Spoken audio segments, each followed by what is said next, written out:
Bonjour à tous et bienvenue dans ce 47e épisode de l'Eco Weekend.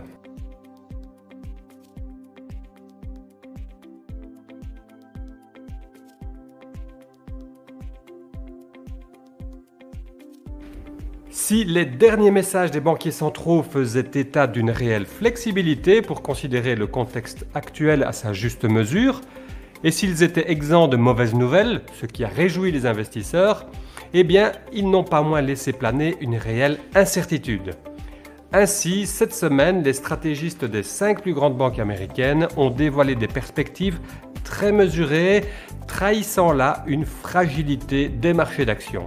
Alors, valorisation, hausse importante des actions ces 7 derniers mois, plafonnement de la croissance économique et la Fed qui est en phase de préparation à la fin de sa politique de stimulation, avouez qu'il y a là de quoi devenir nerveux.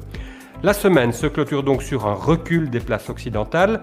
Le Japon reste galvanisé par le remplacement de son Premier ministre la semaine passée et la Chine a profité de bonnes statistiques économiques. L'or, quant à lui, est victime des données sur l'inflation. En Chine, je vous le disais, de bonnes statistiques économiques, c'est la balance commerciale qui a positivement surpris mardi.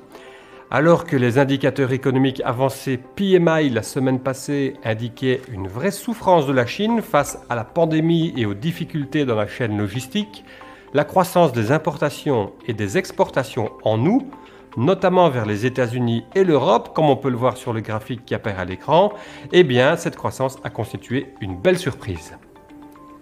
Aux États-Unis, on sait que le niveau d'emploi pré-pandémie n'est pas encore atteint, avec environ 5 millions d'emplois qui sont encore à créer pour ce faire. La Fed suit cela de près, ce qui explique l'attention très forte qui est portée sur toutes les statistiques liées à l'emploi. Et cette semaine, c'est le rapport sur les nouvelles offres d'emploi qui a apporté une touche d'optimisme. Presque 11 millions d'emplois étaient à pourvoir en juillet. Une belle augmentation par rapport à mai et juin qui indique que malgré les créations nombreuses, le vivier reste suffisamment important pour satisfaire tout le monde car en effet, il dépasse à présent le nombre de demandeurs d'emploi.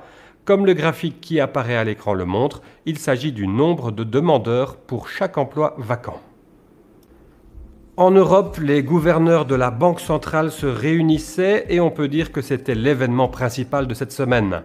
La révision positive du PIB européen au second trimestre à 2,2% a facilité la prise de décision de diminuer les achats d'actifs. Par contre, tout comme son homologue américain, Christine Lagarde a livré un brillant exercice de communication, précisant que cette diminution des achats ne signifiait pas le début de la fin du programme d'achat, le fameux tapering.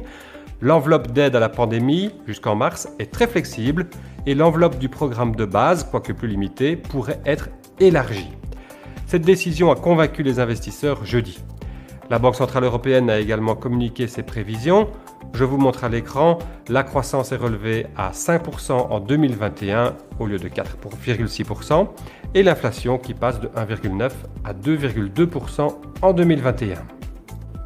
En bref, 2 dernières actualités américaines sur le président Biden. Il s'affaire à présent, comme il s'y était engagé en campagne électorale, à adapter le système de protection sociale, ce qui plaît moins au secteur pharmaceutique qui va voir une région très lucrative que sont les États-Unis adopter à présent des tarifs plus raisonnables pour leurs médicaments. Et finalement, bonne nouvelle, alors que les 2 hommes ne se parlaient plus, un appel téléphonique a eu lieu entre les présidents Joe Biden et Xi Jinping afin de faire la part des choses entre les dossiers sur lesquels il n'y a pas moyen de s'entendre et ceux où des synergies peuvent être négociées. J'espère que vous avez apprécié ce podcast. N'hésitez pas à vous abonner à la chaîne Nagelmakers et à y laisser vos commentaires. Quant à moi, je vous donne rendez-vous le week-end prochain pour un nouvel épisode. Excellente semaine à tous.